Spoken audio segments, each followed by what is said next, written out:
All right, we've got an absolutely stacked episode of Carving Up Live on tap for you guys tonight. Going to discuss the Green Bay Packers absolutely taking care of business against the Washington Commanders last night. Is Green Bay the most complete team in the NFC? Are they Super Bowl ready? Am I ready to say that just 2 weeks into the season? Get to that in just a second. Also want to give some takes on the Monday Night Football game between the Bears and the Vikings. There's some widespread criticism and more so concern about Caleb Williams and his growth and development as the Bears franchise quarterback.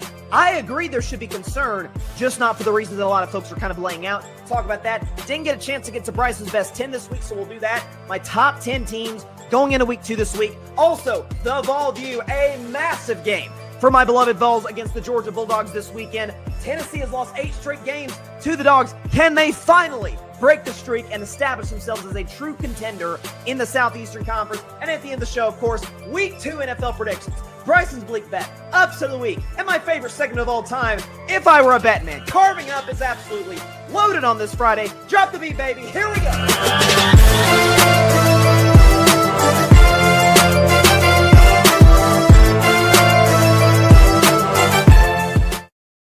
And good evening, everybody, and welcome to Carving It Up Live right here on YouTube, as well as on X, Facebook, and on Instagram. I am Bryson Carver. It's great to be with you, as always, on this Friday. We got a ton to get into. You heard the open. A lot of Week 2 NFL predictions. You know, we've got the Vol View at 6:45 special time today because I'm actually going to be doing Bryson's Best 10 at 6:30 today. But I got to say, as hyped up as Week 1 in college football was, and it lived up to the hype, don't get me wrong, I almost feel like Week 3 in college football is being undersold and underhyped. Tennessee, Georgia, which is a huge game, not just for the Vol View, but in general, certainly in the SEC picture, but in the college football picture. But you've got Florida, LSU. Boy, I hope the Tigers just whoop up on them Gators. We've got Texas A&M and Notre Dame. You've got USF going to Miami. Let me tell you something right now. If USF is going to take care of Miami, boy, let's just go ahead and put them in the college football playoff at that point. Boise State ranked win. Florida, Miami. That would be quite impressive on the part of the USF Bulls, coached by former Volunteer offensive coordinator Alex Golesh. So that would be really cool to see. Tons to get into on the show today. So let's get right to last night's game. But first, Green Bay taking care of business 27-18 against the Washington Commanders last night. You know, I liked Washington in the points, but Green Bay to win outright because, okay, Green Bay missing 2 offensive linemen. It's going to halt the running game to a degree. Washington's strength of their defense, if there is one, is up front, and it will force Jordan Love to maybe have to throw a little bit more than Matt LaFleur would be comfortable with. Like, not that Jordan is uncomfortable doing that, but the Packers like to play very much a balanced style of offense. And boy, was I wrong. Boy, was I wrong. Packers ran the ball for 150 yards. The offensive line still did a great job protecting Jordan Love. Jaden Reed broke his collarbone. God bless him. Knock on wood for him. Early in the game, he was out for the rest of the game for the Packers. And so now you look at a situation where you got your number 2 receiver down. You got a situation where 2 offensive linemen are down, and it didn't really look that different than what it did last week against the Detroit Lions. And I got to say, you know, if you're a Lions fan today, they got a big game against their old OC Ben Johnson this weekend that we'll get to at the end of the show in our predictions. But you've got to be feeling like, okay, we're fine. It's not as bad as maybe we thought. Washington's a good team. Washington beat us in a playoff game, and Green Bay looked just as dominant against the Commanders as they did against us. I think what makes Green Bay so darn scary, and I talked about this on Monday's show, how they're the most complete team in the NFC. You can make a strong case they're the most complete team in all of football because even the contenders, you'll hear what I've gotten Bryson's best 10, but even the contenders, Buffalo, superstar quarterback, god-awful defense. Baltimore, great everywhere. They just can't finish games. Green Bay can absolutely do that, and I'll touch on that in a second. Kansas City, superhuman quarterback, but some concerns defensively, and the receivers are beat up. Even Philadelphia has some concerns in their secondary. So, like, no team is perfect, and the Packers certainly aren't perfect at all. I mean, as a matter of fact, we're going to see a lot about Green Bay, what Green Bay is about in the next few weeks, because between weeks 3 and 8, they play one single solitary home game at Lambeau Field. After that, it's all road games. And so, how they will respond to that, whether the game can travel, which I think it can, we're going to see that over the next month or so. But what makes this Packers team so darn dangerous and scary is the fact that they have the over-the-top playability. Like Jordan Love at 30 attempts, he was throwing it all over the yard to Romeo Doubs, to Tucker Kraft, getting everybody involved. Dontavian Wicks made some plays. He was targeting Matthew Golden down the field, all of it. And the second, back-to-back weeks, folks, the Packers go up 17-3. It was the first half against the Lions last week. This week it was, the Washington Commanders in the second half.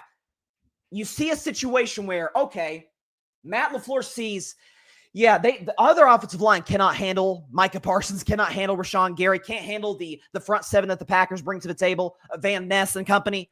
So we're going to build a lead, and then we're just going to sit on it. We're going to run the football, Josh Jacobs, not necessarily play conservative in the sense of just trying to run the clock out, but we've got so good a run game. We've got a Josh Jacobs who's rushed for a touchdown in 10 consecutive games.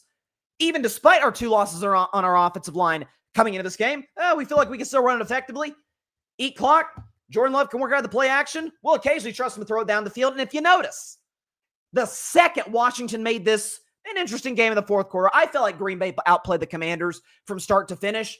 But the second Washington scores at 17-10, it's like, oh, okay, if the Commanders can find a way to get a stop, now all of a sudden we got an interesting situation here. Jaden Daniels, as we remember last year, one of the most clutch quarterbacks in football. And Green Bay opens the playbook right back again. They spread the ball over the yard, and Jordan Love hits Tucker Kraft for a touchdown, and that felt like that was about all she wrote. Is that they have multiple different ways to beat you. That's really my big concern for Washington. Boy, they have a rough, forget the loss. They lost Austin Eckler to an Achilles injury, which is just devastating. They lost potentially Dietrich Wise Jr. for the season. So defense is now beat up. They lost their number 1 back after they had just traded Brian Robinson Jr. Boy, you think they might want to do that again. It's like my big concern for the Commanders, and I had them as a playoff team, and I still have them as a playoff team. I think they're going to win 11 games. Jaden's going to put up big numbers. Debo's going to have a nice year. Terry McLaurin, we know who he is. The problem with this Washington team that Green Bay does not have, they're the exact opposite. Washington has to win a certain way. Washington has to win in shootouts. And my question was, okay, if it's kind of ugly, Jaden doesn't have it, run games maybe struggle a little bit, maybe a couple of turnovers, giving another team a free field goal, whatever the case may be, can you win a game 20-17? I have no doubts this Packers team can do it. First of all, the defense, is just now gave up 18, right? The defense has been stellar. I mean, the fact of the matter is I saw this stat from NFL Next Gen Stats about Micah Parsons and the defense. This says that Micah Parsons generated a team-high 8 pressures and a half sack on 37 pass rushes, which is 21.6%. In his second game with the Packers, 6 of Parsons' pressures came in the second half. Why is that? Well, because when Green Bay can build a lead, 2-score lead, now Washington has to abandon the run and now release the beast known as Micah Parsons. Now he can pin his ears back. Now he can come after Jaden Daniels. I mean, the guy early on was getting triple team. He was getting the Aaron Donald treatment. And now Micah Parsons is a great player. He's no Aaron Donald, in my opinion. But Micah Parsons is getting the same treatment that, who knew, all the elite all the elite pass rushers in the NFL get. The TJ Watts and the Myles Garretts and company, Nick Bosa and Max Crosby. Oh, what do you know? Micah Parsons, Cowboys. Probably should have traded that guy. Probably shouldn't have. And so that's his bread and butter, getting to the quarterback. Like not just the classic sack totals. Not even to a degree, not just the pressures, but just forcing Jaden Daniels to get the ball a little bit quicker than he wanted to.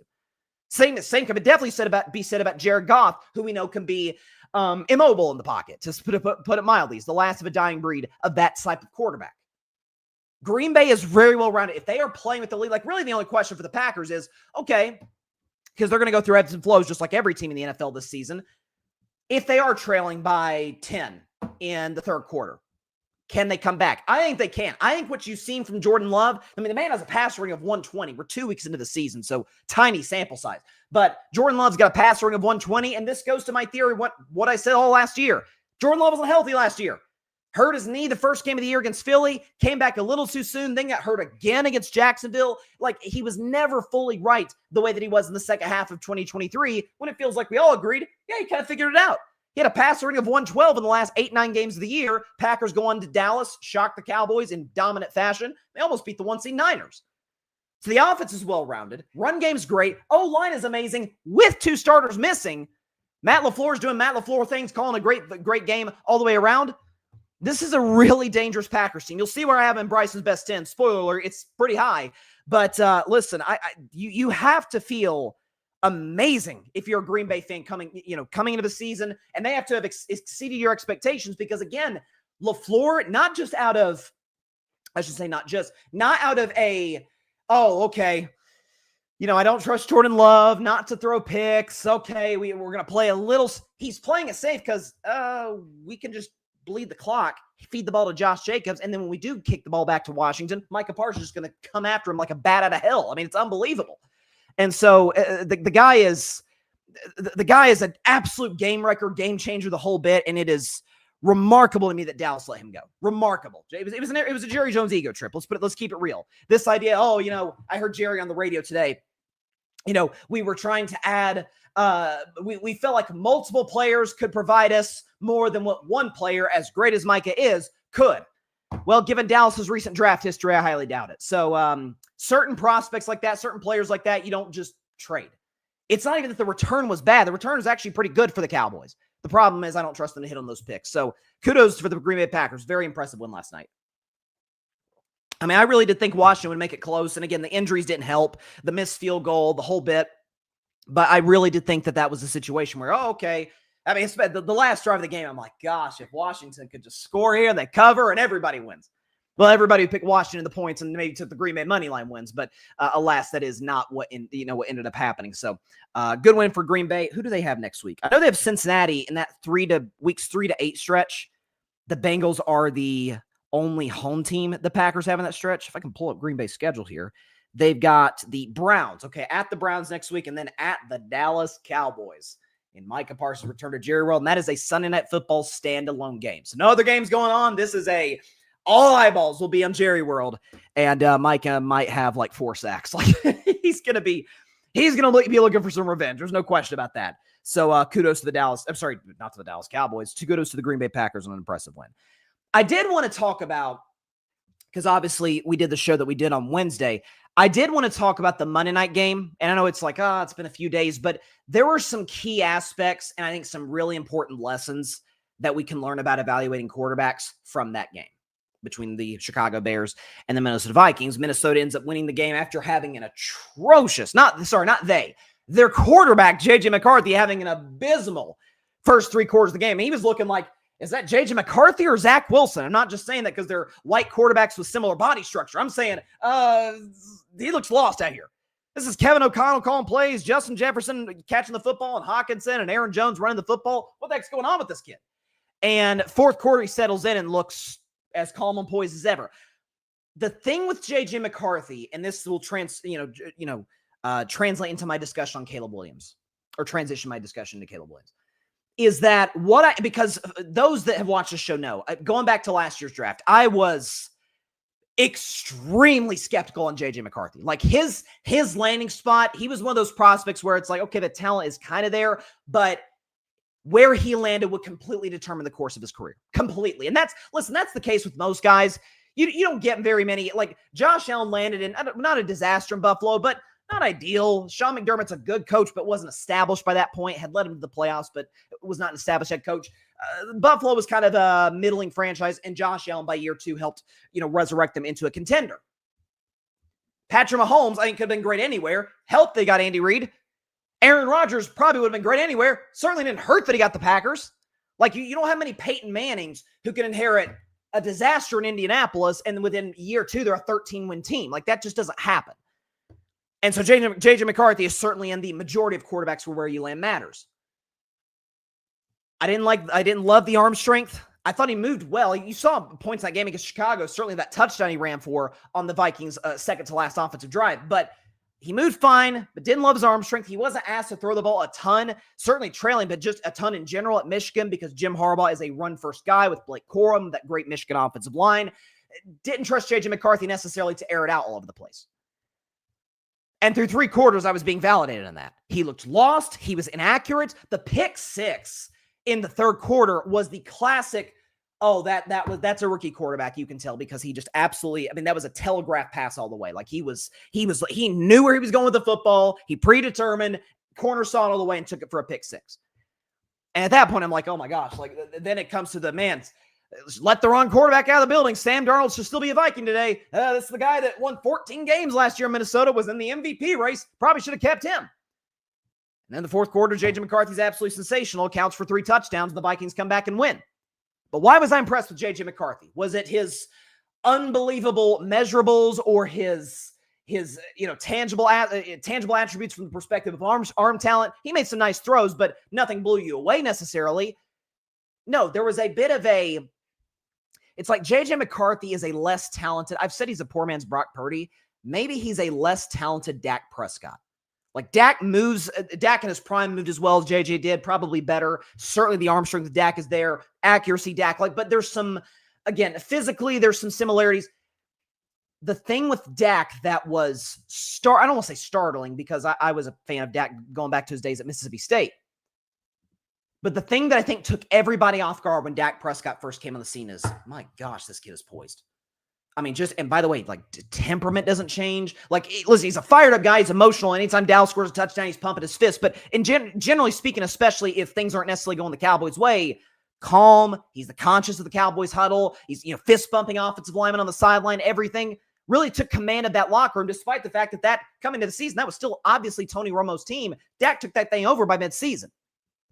If you notice, and Troy Aikman, shout out to Troy Aikman, who does an amazing job, Hall of Fame quarterback, obviously does Monday night games with Joe Buck. Troy Aikman had a great line. And, you can understand with coming from a quarterback's perspective, where he's going with this. He said, listen, I've been in those situations where you're on the sideline and you're fist bumping offensive linemen and they're kind of giving you that blank stare. Like, yeah, I'm doing my job, buddy. If you could just hit a couple of those drag routes, that'd help.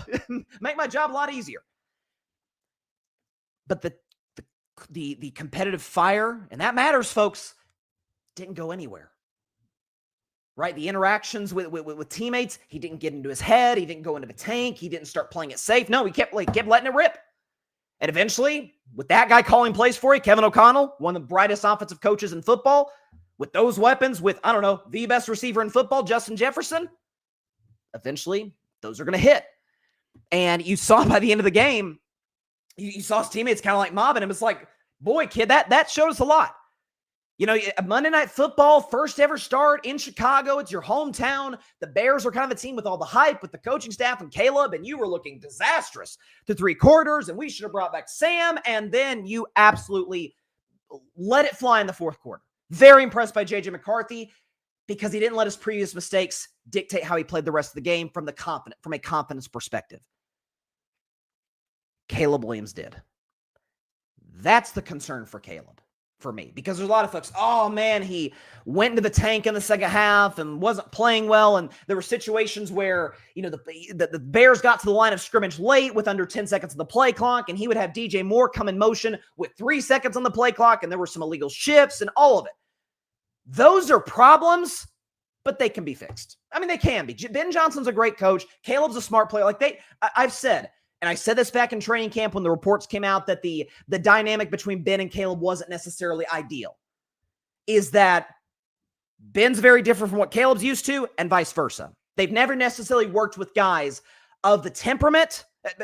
Caleb's never necessarily worked with a guy with the temperament and the leadership, qualities that a guy like Ben Johnson brings to the table. And Ben Johnson's never worked with a quarterback that moves like Caleb, that's able to make the throws that Caleb's able to make. Neither are used to the other. It's going to be a learning process. And by midseason, Halloween, early November, they'll kind of pick up and get it going. So that stuff I think is going to be corrected. Some of that stuff is to be expected. Caleb will get that going at some point with Ben Johnson. The thing, though, that was a concern for Caleb, we saw it at USC, saw it a little bit last year, and we saw it on Monday Night Football against the Minnesota Vikings, is one mistake, and it looks like in terms of mentally, his body language, he just goes into the tank. People talk about, he started playing bad after that first drive or third drive or whatever. Well, what's the line of demarcation? It's his first incomplete pass of the game. We can show you the numbers. So starts the game. He's 10 for 10. You see 100% completion. No pass touchdowns, but he did run for the very impressive touchdown on that first drive. No turnovers, 86 yards, pass rating of 102. He was doing his job. He was efficient. He was making the hard throws look easy, but then he started to make the easy throws look hard. And after his first incompletion, 1 touchdown, which he threw late to get the Bears, within 1 score with 2 minutes left. No turnovers, but 124 passing yards. Only, that should say a little bit, that's his 44 point. He had a 44% completion and a pass rating of 72.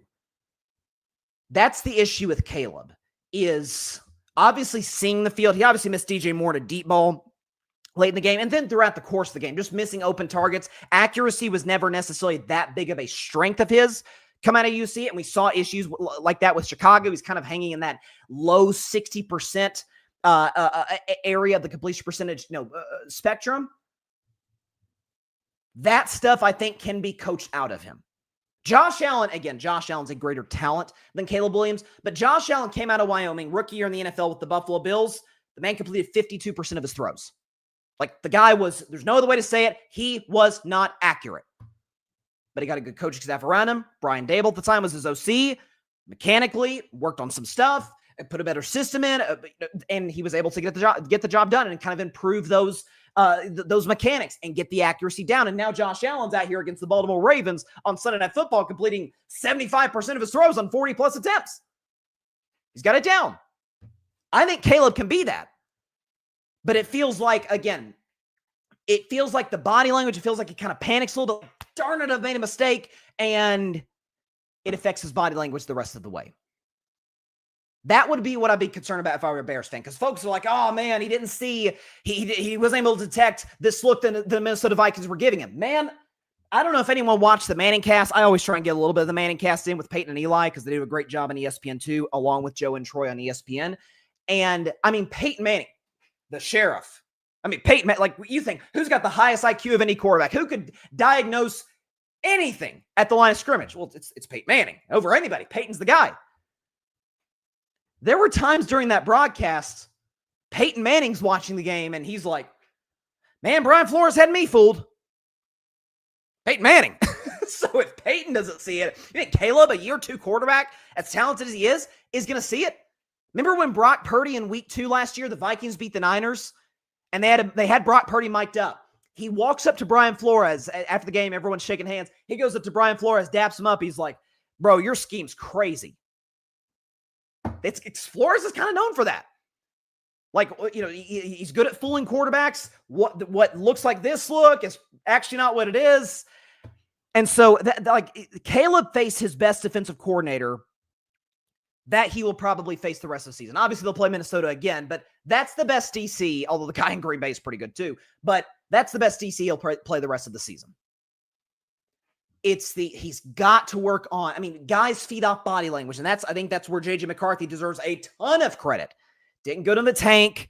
Didn't mope. This has been my knock on Aaron Rodgers for a long time, is, man, someone makes one mistake and then Aaron ghosts you. Like, that's it for you, man. I'll never forget, Aaron Rodgers throws a deep ball. First pass in the career of Christian Watson. Week 1, 2022, you can look it up. Minnesota Vikings. Deep ball, perfectly thrown ball by Aaron. Christian Watson's got it in his hands, and he just flat out drops it. Christian Watson did not get a touch until the 4th quarter on a reverse by Matt LaFleur. Like, Aaron was like, okay, that's it for you. Can't do that as a quarterback. Now, that's not what Caleb does. Caleb doesn't ghost teammates, but Caleb gets down on himself. And you, as a quarterback, man, you have got to have a quick, you got to have amnesia. Bad play happened. Okay, crap. That's unfortunate. Move on. Not saying that you shouldn't adjust based on what the defense is showing you, based on the mistakes you made, but it shouldn't change your aggressiveness level or your overall competitive approach. And it feels like it kind of does with Caleb. So that's a legit knock on him, and we got to see if he's able to kind of grow out of that. So listen, I was. Oh, by the way, this just came in real quick. It actually has to do with the game, just in a very different context. Schefter just tweeted that JJ McCarthy and his fiance, Katya, I hope I'm saying her name correctly, announced the birth of their first child, Rome Micah McCarthy. Oh, look at that. Look at that little guy. That's cute. You can see it on social media now. So yeah, JJ McCarthy is now a new dad. So congrats to the McCarthy family. That is great news. And he's coming into the world with his dad getting his first W after a pretty impressive 4th quarter. So good stuff for the Vikings, for the McCarthy family. Minnesota's got a big Sunday night game against the Atlanta Falcons. I'll predict that game, obviously, once I get to my picks at the end of today's show. Before we go to break, I did just want to say this real quick, because as many of you guys know, Wednesday's show was pretty much derailed. And this is the reason I'm doing Bryson's Best 10 today. Because I always do it. I always do carving up the context on Wednesday and Bryce's Best 10 the same day. And obviously the events that happened in Utah, at Utah Valley University, I didn't feel it was appropriate to talk sports that day. And again, the reaction to the assassination of Charlie Kirk is on the YouTube channel now. Feel free to check it out.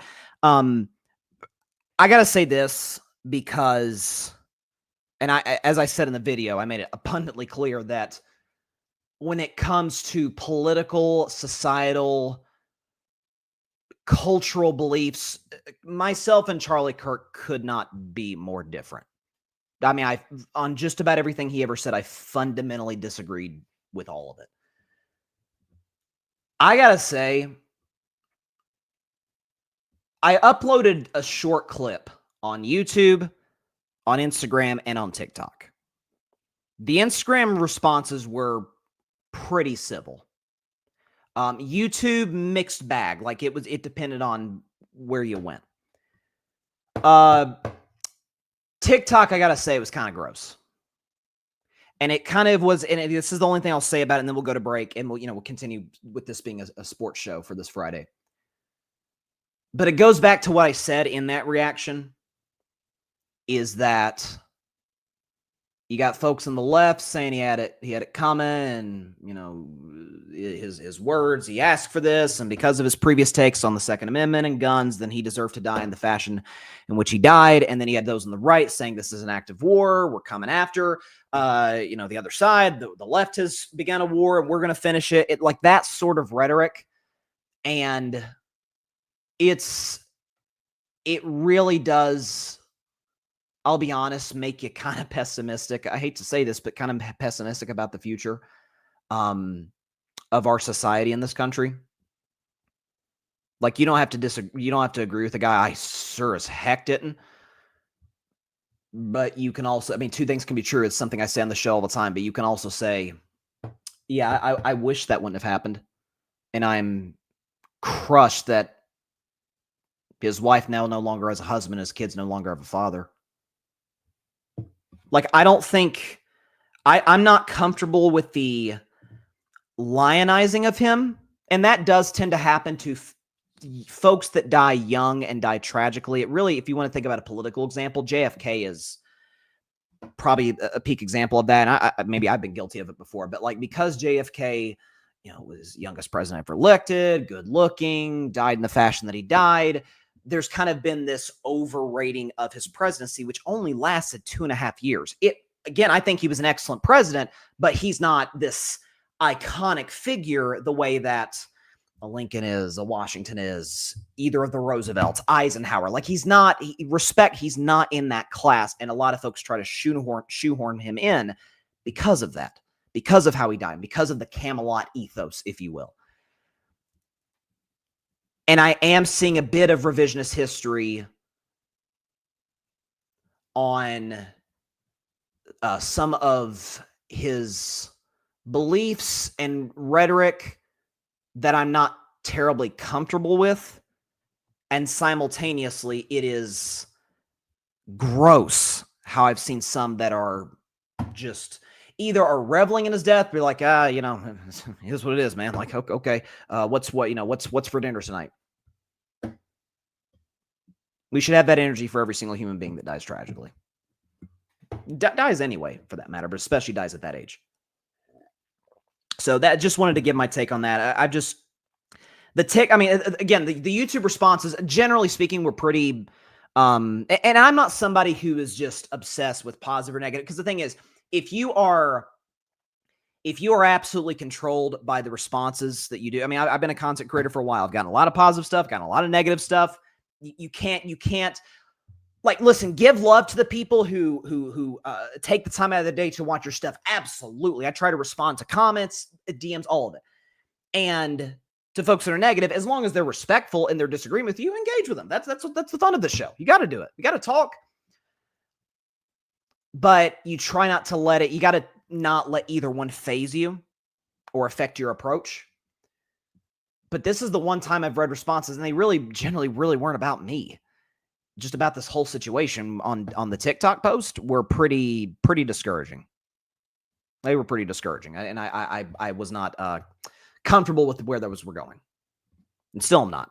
So, again, I'll say it now, and I've said it over and over, and I'll say it again. Just Pray for this country, pray for its leaders, pray for each other, and for the love of God, talk to each other. That's the biggest thing. Not everyone's your enemy, even if they disagree with you. All right, we'll go to break, and then we'll do Bryson's best 10 on the other side of it.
Welcome back to Carving It Up Live. So again, as I said, we didn't get a chance to do Bryson's Best 10 on Wednesday's show, but I didn't want to miss it.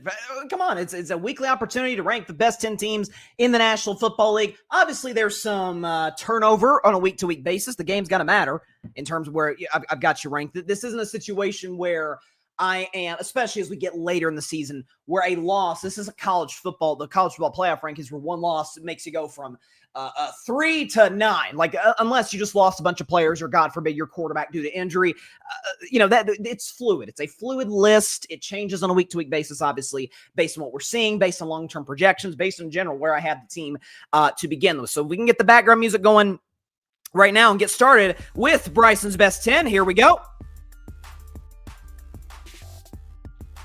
Alrighty, here, Bryson's Best 10, week 2, and we will start with number 10, the 10th best team in the National Football League, down 3 spots from a week ago.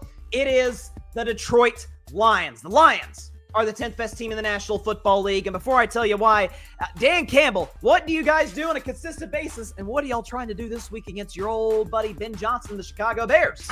Kneecap.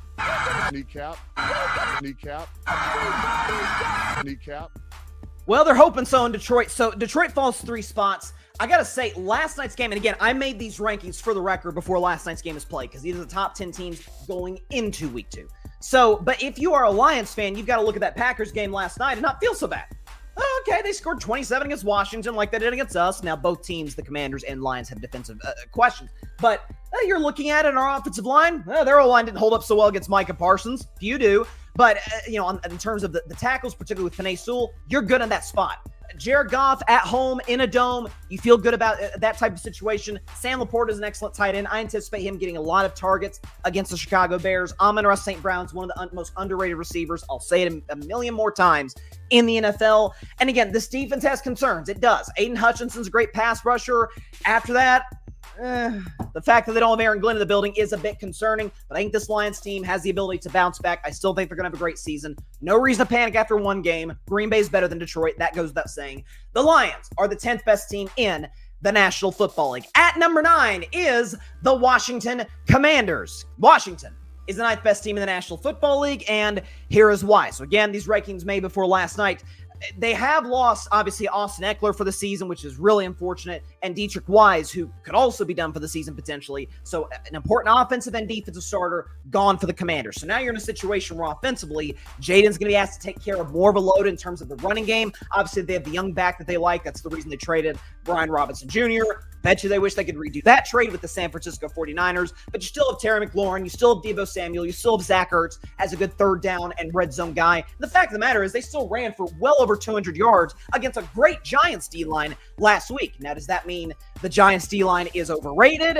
Maybe. I don't think that's the case, but when they're able to establish a run, when Jaden's able to drop back and hit guys over the top because the defense is committed to stopping the run, now that adds a whole new dynamic to this Washington Commanders offense. I think they're going to be fine in the long run. Again, defensively, Marshawn Lattimore at this point is a liability on the back end of that defense. Really, that whole secondary is really, really bad. They, thankfully for them, have the offense to be able to make up for it. The Commanders are the 9th best team in the National Football League. At number 8, the 8th best team in the National Football League. By the way, Washington fell a spot from last week. I got to mention that. They fell a spot from last week. This team was not ranked last week. They're at number 8. Welcome to the list. Los Angeles Chargers. The Chargers are the 8th best team in the National Football League, and here is why. So when you look at the Chargers and their impressive win last week in Brazil over the Kansas City Chiefs, you got to start with Justin Herbert. The man threw for over 300 yards, 3 touchdowns, no turnovers, used his legs in many spots, particularly on the 3rd and 14. Listen, Chris Jones took a bad angle. He went inside when he should have, he should have, held outside contain. I got tripped over my words for a second there, but was not able to make the play. Gambled, tried to make a play on Herbert. Drew Tranquil was mad at Chris Jones for that, and for good reason. But it goes to what I've always said about Herbert over the years. Going back to his college days at Oregon, particularly if you remember that Rose Bowl against Wisconsin, he's always been able to move. That's not a problem of his. He's got the arm talent to be able to stretch the ball across the field. If Quentin Johnson, boy, Chargers fans are hoping this works. Ladd McConkey can play. We know this. Keenan Allen, I don't know, he's gone last year, steps right in, signed, a few days before the game. He's great. Keenan Allen's still the go-to target for Justin Herbert on big key third down situations. Quentin Johnson is the key for this offense to take that next step. He was a first-round pick back in 2023. We know if CeeDee Lamb had a bad case of the drops, listen, Quentin Johnson maybe needs to be vaccinated, and maybe he was against the drops, so to speak. He was great against the Chiefs. In the red zone, he separated consistently. He held on to the football, all of it. We know the Chargers defense is excellent. Jim Harbaugh loves to run the football, loves to play defense. That's his MO, going back to the San Francisco 49ers, Michigan, now with the Chargers. I'm still a massive believer in Amari Hampton, despite that really bad mistake he made at the end of the first half. He'll recover. He'll rebound. Chargers are a really good football team. They are the 8th best team in the NFL. At number 7, at the 7th best team in the National Football League, up 2 spots from last week, it is the Tampa Bay Buccaneers. The Bucs are the 7th best team in the National Football League, and here is why. I know their offensive performance wasn't anything to write home about per se against a division rival in the Falcons, but keep in mind, it's a division rival in the Falcons. Raheem Morris is a defensive coach. Like, he's seen Tampa Bay before. Like, they obviously go through that stretch in the second quarter and third quarter where they don't get much going. But of course, Baker, touchdown maker, Mr. 41 touchdown passes in 2024, went right down the field, hit Emeka Egbuka for the second time in the game in the end zone. Mike Evans is a monster. Chris Godwin's a 2. Speaking of Chris Godwin being a 2, I think it's safe to say that give it about a month and a half, Egbuka's going to be that number 2 guy, and Godwin's going to be the 3. Now, Godwin can work well in the slot. That's kind of where his strength is. Cade Otton's a good tight end. Obviously, they can run the football with Bucky Irving. They've got a great offensive line in Tampa Bay. I was actually relatively impressed with what the defense did against Bijan Robinson a week ago against the Atlanta Falcons. We know Bijan's one of the top backs in football. What Tampa Bay's D-line was able to do to limit him was really impressive because Atlanta was trying to establish the run, and Bijan never really got going whatsoever. So this Bucs team is really talented offensively. I maintain they are an absolute Super Bowl contender in the NFC. The Bucs are the 7th best team in the National Football League. At number 6, down 3 spots from a week ago, it is the Baltimore Ravens. The Ravens are the 6th best team in the National Football League, and here is why. I can't drop them lower than 6 because they're just too darn talented. Lamar is special. Lamar is literally at the bottom of the list. If you had to rank the blame, if you had to do a blame game with the Baltimore Ravens, Lamar's at the bottom of the list. He was sensational. No turnovers. The play he made, reruns. I mean, no quarterback in the league other than Lamar Jackson. No quarterback can make this play. He's 20 yards behind the line of scrimmage. It's like, what are you doing, Lamar? He ends up getting a first down. But I think the guy is a sensational talent. We know this. 2-time MVP. Some argue he should be a 3-time MVP. He's an all-time talent. Derrick Henry running the football. Look, I thought he would at least kind of lose a step. Again, running backs tend to wear down over the course of a season. Derrick Henry, there's almost like a LeBron James factor where it's like Derrick Henry, was he built in a lab? He gets stronger. He's like a cyborg as the game continues to go on. The fumble late was bad, but that's not Derrick Henry's MO. Is not fumbling the football, is not coughing it up. He'll be fine. I think this Ravens defense is better than what they showed in that game against Buffalo because I think they were playing Josh Allen, who is, we know the talent Josh Allen is, and we know how talented the Buffalo Bills offense is. It's the situational aspect that I don't trust. John Harbaugh, we went through the numbers on Monday's show, is not good in these late game situations, particularly holding double-digit leads. That's why I can't trust this Ravens team to make a deep playoff run. I can't see them getting past, best case, the AFC Championship game. The Ravens are the 6th best team in the National Football League. At number 5, down 3 spots from a week ago, it is the Kansas City Chiefs. The Chiefs are the 5th best team in the National Football League, and here's why. Here's the thing. There's always is, maybe because people are just dying to see this team, dying to see this team's downfall. There's too much of an overreaction on Kansas City as of late, folks. The offensive line, particularly at left tackle, held up fine against the Los Angeles Chargers last week. Mahomes, probably he was running for his life because no one could freaking separate because Xavier Worthy was out, and Andy Reid centered the game plan around Xavier Worthy. So you go in this game against Philadelphia. It's the biggest game in the NFL this weekend. Super Bowl rematch. We can't wait. I think what you're going to see is, okay, Xavier Worthy's gone. We know Rashee Rice is out. Now you go into a game knowing the weaknesses that you have coming in, because if you notice, second half of that game, Mahomes kind of settled in. Mahomes is making the old sort of light show Mahomes plays, where he's almost falling down, side-arming it to guys, where he's similarly made a play on 4th down, very similar to in 2018 against the Ravens on 4th down, where he throws the ball across his body to Hollywood Brown. It's like, oh, the old big playmaking Patrick Mahomes that everybody has wanted to see is back. Travis Kelce, maybe the speed's back, catches a touchdown. So Kansas City's offense is going to be fine. The defense I have some concerns with in terms of the secondary outside of Trent McDuffie, which teams know, just don't throw at that guy. Don't throw in the direction of 22. He's going to make a play on the ball. Everywhere else, they have weaknesses, in terms of their back end, but the front seven's good. Karlaftis is going to have a bounce-back game. So is Chris Jones. He's mad at himself after that mistake he made against the Chargers. Chiefs are going to be fine in the long run. This panic. Yeah, I'm going to go with the best quarterback and best coach of the NFL. Call me crazy. They're still a top 5 team. At number 4, 3 spots, I think something like that, from last week. Up 4 spots from last week. It is the Los Angeles Chargers. The Chargers are the 4th best team in the National Football League, and here's why. They won the game against the Texans last week exactly how I thought they would. Stafford's, he's coming off the back injury, looked pretty healthy in this game, moved well, found Puka Nacua. Nacua went out briefly, but again, he was able to have 10 catches for 130 yards. I don't know, the timing with Devontae Adams, despite the fact that Stafford missed most of training camp, looked pretty good. The run game with Kyron Williams, we know the offensive line, which is dealing with some injuries right now, is still very, very talented. And again, I keep saying this, it does not get enough play. This defense in Los Angeles is unbelievable. Particularly defensive line. I said this morning on the Bryson Carver Show, every Monday at 10 a.m. to noon Eastern, every Friday at noon to 2 Eastern. But either way, I said this morning, could you see Aaron Donald pulling like an Eric Weddle in 2021, late season, be like, I feel good physically. Jared Verse is a monster coming around the edge. Byron Young's a pretty good, co-star with them. If I come back to the Rams, I'm not getting triple teamed. And if I am, Jared Verse is getting 5 sacks a game. Like, there's no two ways about it. So I'm just saying I could see Aaron Donald coming back. But either way, it's a very talented Rams squad. Sean McVay is, what can you say about him at this point? I think he's the 2nd best coach in football right now to Andy Reid. This offense for the Rams, listen, they in the last 4 regular season games in which Matthew Stafford and the offense has been healthy, they have yet to score 20 points. We'll see if they do that this weekend against Tennessee.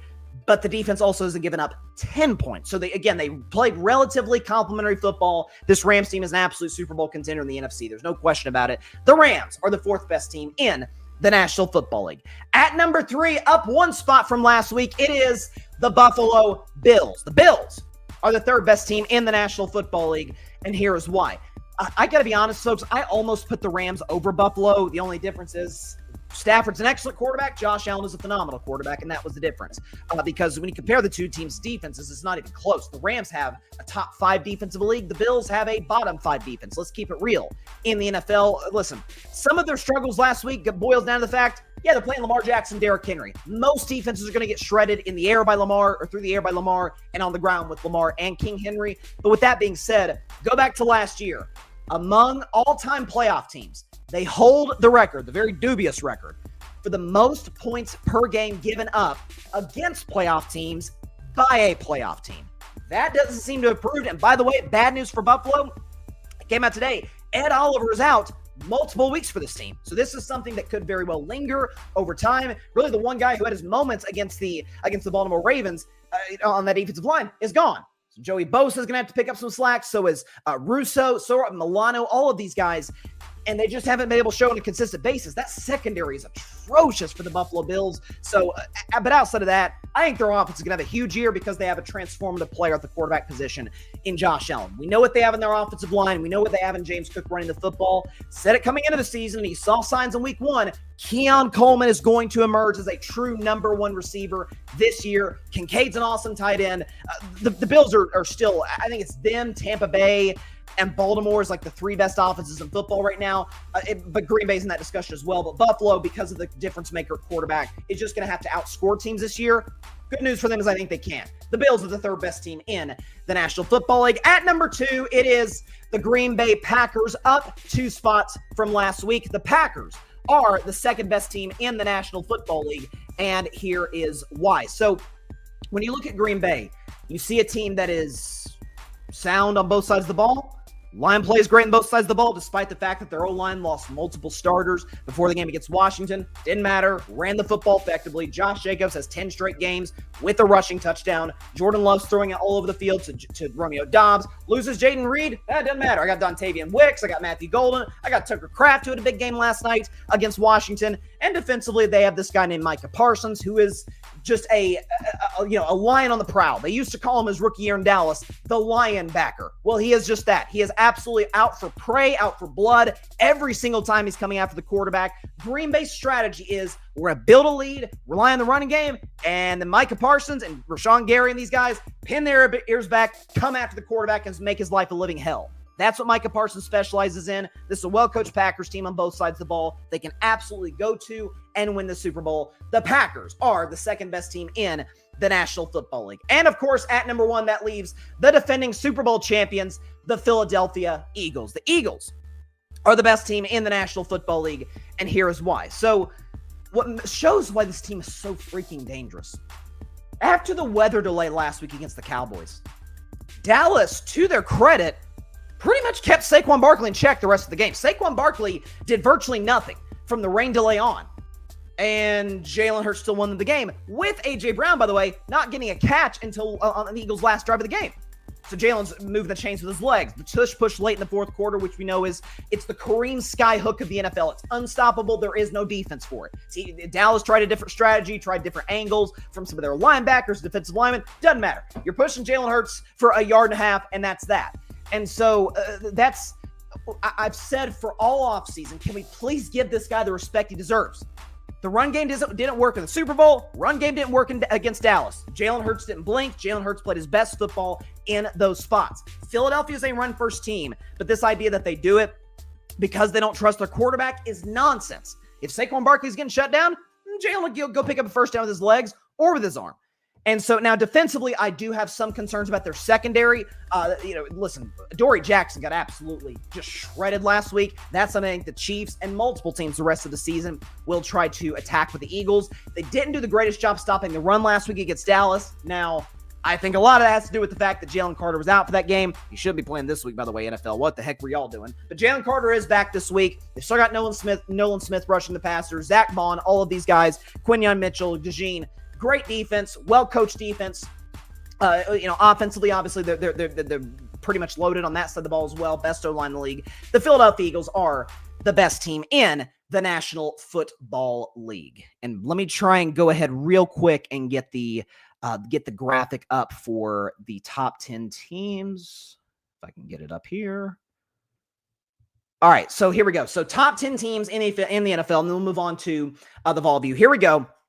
And we decided this season to add a little new dynamic to the graphics, so showing how far teams have gone up. I mistakenly said Green Bay went up 2 spots. They actually went up 3 spots from a week ago. But Philadelphia stays where they're at number 1. Packers go up 3 spots to number 2.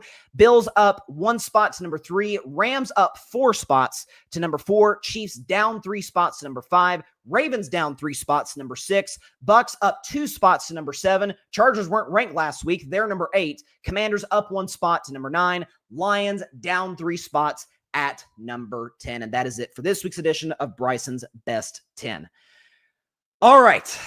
With that all being said, It is safe to say that the game that will, I don't want to be hyperbolic and say it will determine the entire course of the season for the Tennessee Vols, but it will determine the entire course of the season for the Tennessee Vols based on how they perform in this game and just based on the final score for this game. I'm, of course, talking about my Vols taking on the Georgia Bulldogs at Neyland Stadium in what is the biggest game of the week in college football. How do I know that? Because College Game Day is going to be in Knoxville. The great, the all-time legend, the greatest basketball player in the history of Tennessee, Candace Parker, will be the College Game Day guest picker. Can't wait to see her and Herb Street and McAfee, Reese Davis, Saban, Desmond, all the guys up there, and obviously Candace Parker as well, and Peter. Is it Peter is the guy's name? Or sorry, the dog's name? I think it's Pete. Peter, whatever his name is, the dog with Kirk Herbstreit. But all that being said, a gigantic game for the Tennessee Vols, which of course means a gigantic episode and segment of the Vol View. So, with that all being said, the preamble that I just laid out for you right there, the Vol View starts. A big episode of the Vol View starts right now.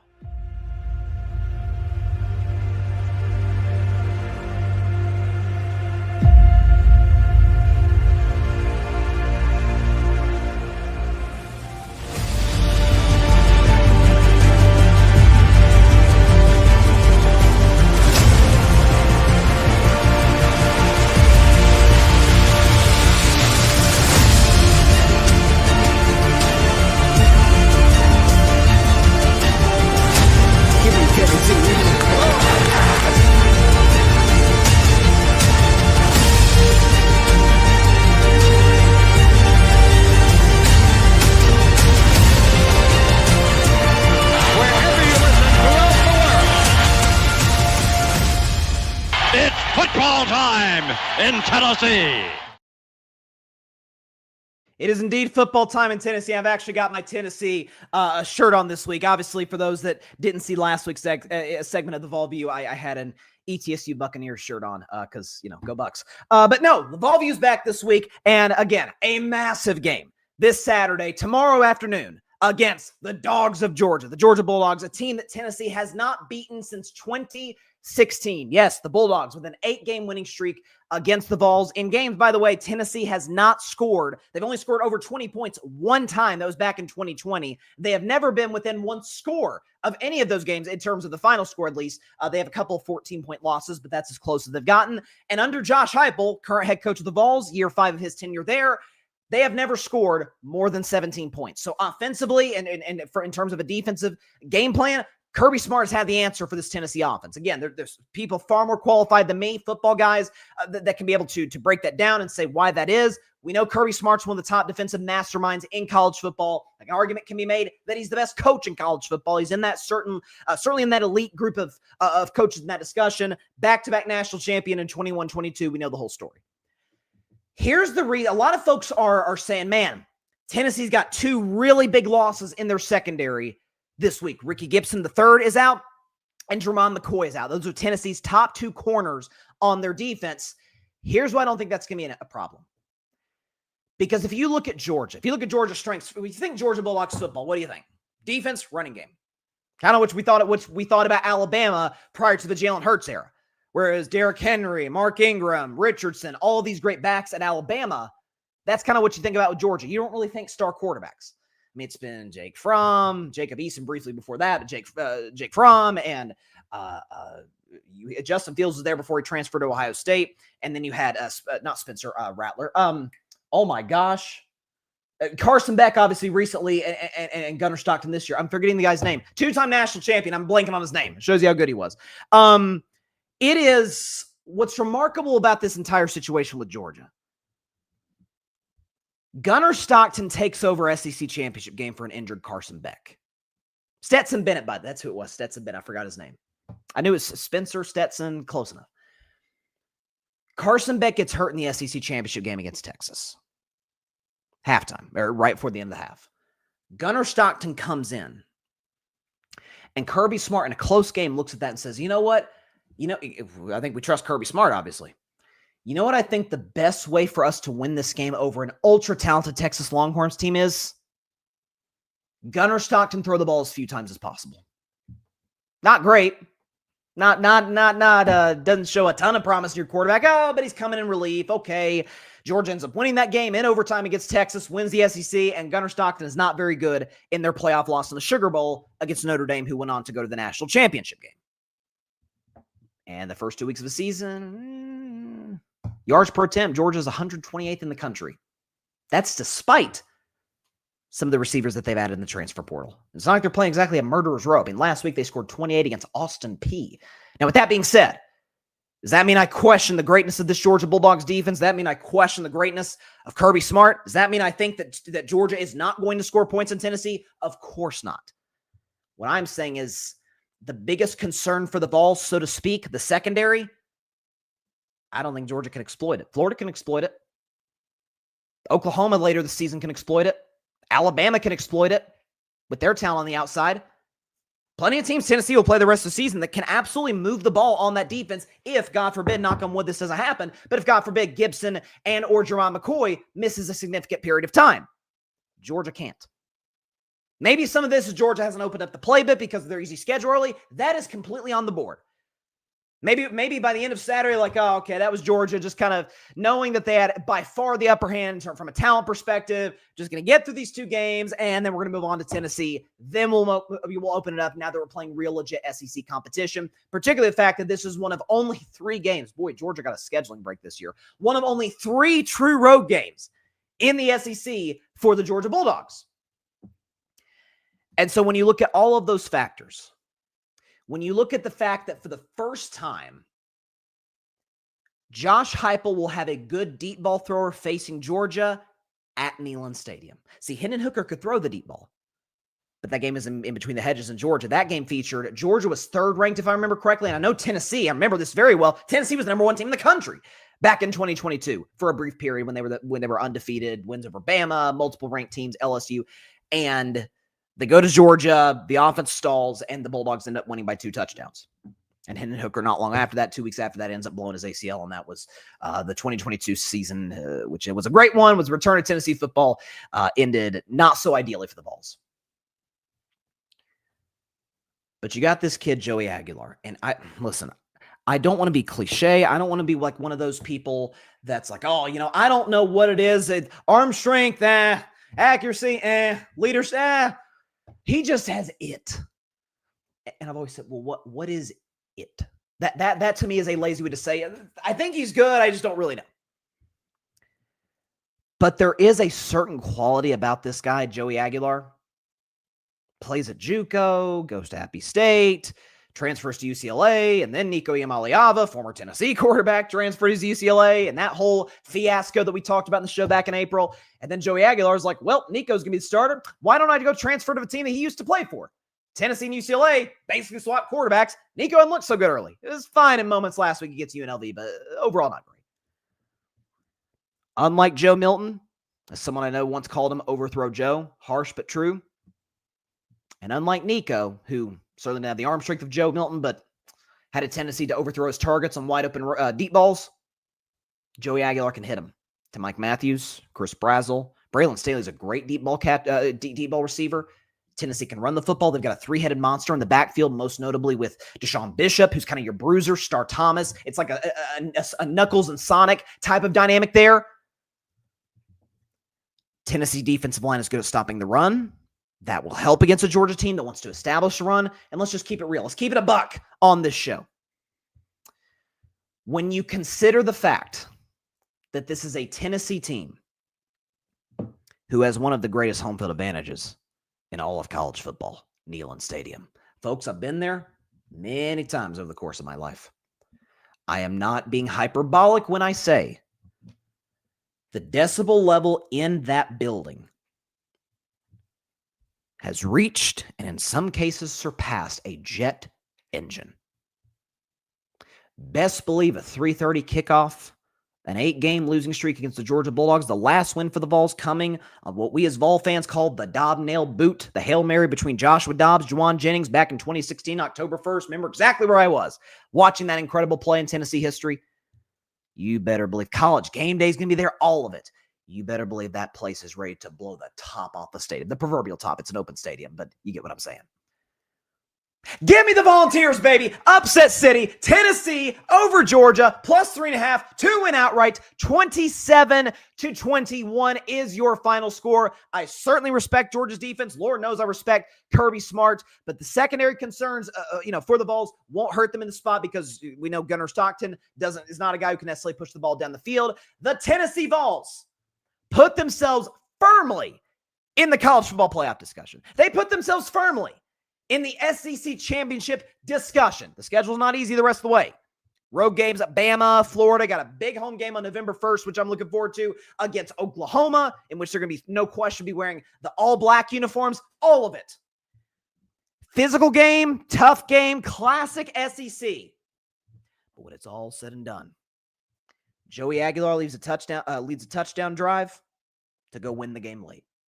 And the Vols get the job done. Tennessee over Georgia, 27-21. That is my final score. I'm sticking to it. I cannot be more excited for this game tomorrow. Go Vols, take down Georgia, and let's shock the world, at least the world of college football. I told y'all coming in the season, 9-3. This was one of the 3 losses for the record, but based on how the first 2 weeks have played out with this offense, the way that it's looking with Joey Aguilar at quarterback and those receivers and Josh Heupel dialing it up. This is carving it up. Josh Heupel's dialing it up. Vols, baby.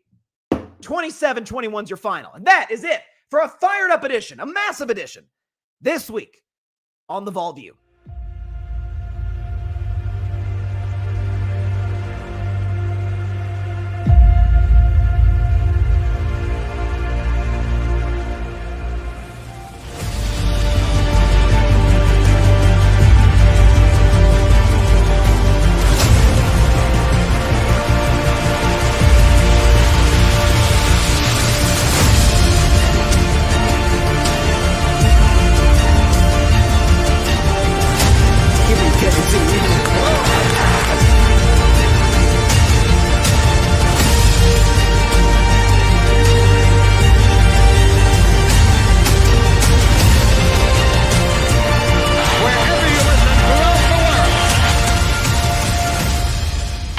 Football time in Tennessee. I will say it until I'm blue in the face or until I'm big orange in the face. The voice of the late, great John Ward never, ever, ever gets old. Again, I was not old enough. I was not even born when John Ward retired back in early 1999 as the play-by-play man for the Tennessee Vols, for all of volunteer sports, most notably football and basketball.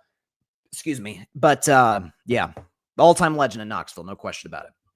Take a 1-minute break and be back for a big segment. Week 2 NFL predictions. Can't wait. Be back in just 1 minute on Carving It Up Live.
What's up, everybody? Welcome back to Carving Up Live. I see I got a few comments. I got one on Instagram. Shout out to the Second Level Sports Podcast. Check out their stuff. I see they commented on Instagram. Have a good show, boss. Appreciate you guys. Thanks for having me on the show earlier this week. I think that podcast is available right now. So check out the Second Level Sports Podcast anywhere that you get your podcast. I believe they're on YouTube as well. So definitely check them out. My good friend Asher Moore, my former co-host from the Triple Option last fall, is a part of that show. So definitely check them out. What do we have right here? Astro is in the comments. It looks like he's got Jordan Love in his profile picture. There you go. So he's a Packers fan. LOL, Packers have Browns next week, and seeing the Browns, that Browns offense and defense, Packers will have a field day. I hate to tell you, sir, but you spelled field wrong. It's okay, though. Excuse me. But no, listen. I think the Browns defense is good. And listen, as long as they have Myles Garrett, they'll at least be passable. But yeah, their offense isn't very good. The problem is, they only scored 16 points. The Cincinnati Bengals defense isn't that good. The Browns moved the football. If not for a missed field goal, Bengals would have lost that game. But listen, is that a potential lookover spot? Keep in mind, the next game after that for Green Bay is in Dallas. Micah Parsons' much anticipated return to the Cowboys. Or return to play the Cowboys, rather, in Dallas. So could that team maybe be looking ahead a little bit? It's the NFL. Any given Sunday, just like the movie. My buddy Ryan Flowers says it all the time. Ryan Flowers, by the way, shout out to Ryan, NFL Matchups. Check out his show every Tuesday night at 8 p.m. Eastern, 5 p.m. Pacific time. So without further ado, let's stop messing around. We're an hour into the show. That's about the time we get to NFL predictions on Friday shows. So let's stop messing around. Let's get right into it. NFL predictions week 2. Here we go. All right, NFL Week 2 predictions. Now, I got to say this. Solid Week 1 for me. Not bad. 10-6 in totality. 10-6 against the spread. So, not a bad start. I'm now 11-6 in total. I did pick the Packers to win last night, but I took the Commanders to cover, so I'm now gone down to 10-7. I went 0-1 on upset of the week. I expect to have a losing record on upset of the week because it's a hard segment to predict. I love my upset this week, and I'll get to that rather shortly. Bryce's bleak bet, 1-0. I took the Niners over the Seahawks last week. That was the classic Bryce's bleak bet because that truly could have gone either way if not for a few things happening the way that it happened late on the Purdy drive and on the Darnold fumble, the whole bit after the Seahawks got in the red zone. And my favorite segment of all time, if I were a bet man, 1 and 2. If Sean Payton kicks a freaking field goal, I go 2-1. Dang you, Sean Payton. What are you doing to me? It cost me fake money. But alas, we trudge on. So let's start with the first game. We're starting with the Los Angeles Rams coming to my home state of Tennessee, going to Nashville to take on the Tennessee Titans. The Rams are a 5.5-point favorite on the road. So here's what makes me a little bit hesitant in taking the Rams to cover in this spot. It's the fact that, again, I have this pet peeve. I have this gut feeling over the years. West Coast teams playing that early 1 o'clock, especially interconference matchups. That 1 o'clock game, or I guess it's noon in Nashville on the East Coast against a team like that does tend to take a little bit of a physical toll, especially in a Rams team that does have veterans on offense, most notably Stafford, Devontae Adams, some of their offensive linemen. Excuse me. That's a little bit of a concern. Also, the fact, not only did Tennessee cover last week in Denver, if not for some Calvin Ridley drops, they could have sent that game to overtime. So Cam Ward, the numbers don't look crazy, but Cam Ward was fine. The Broncos defense is great. So is the Rams defense. So it's a different type of issue that the Titans offense is facing this week. So we know the Rams defensive line, Jared Verse can get to the quarterback, Byron Young. Stafford looked relatively healthy last week. I do like the personnel that Tennessee has on that defensive line. Obviously, we know who Jeffrey Simmons is. So I think this is a close game, and I like the Tennessee Titans and the points, but the Rams to cover, plus 5.5. Listen, the Rams offense, this will be their first time scoring 20 points in a regular season game in which their starters played since week 14. Week 14, ladies and gentlemen, of the 2024 season. So that's a little bit of a concern for me moving forward. But at the end of the day, I think they'll get it right to a certain degree, run the football, get out of Tennessee with a W, 20-16. They're better than the Titans. If this game is in LA, it would be like an 8.5, 9-point spread, and I'd probably take the Rams.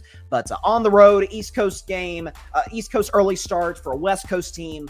Tennessee's got a solid defense. All of that, give me the Rams plus 5.5. It is now time for my upset of the week. Give me the Jacksonville Jaguars over the Cincinnati Bengals. 27-21 is your final score. Jacksonville upsets Cincinnati, and here is why. I am blown away. Maybe I haven't caught the necessary articles, listened to the right podcast, watched the right TV shows. Maybe I'm missing something.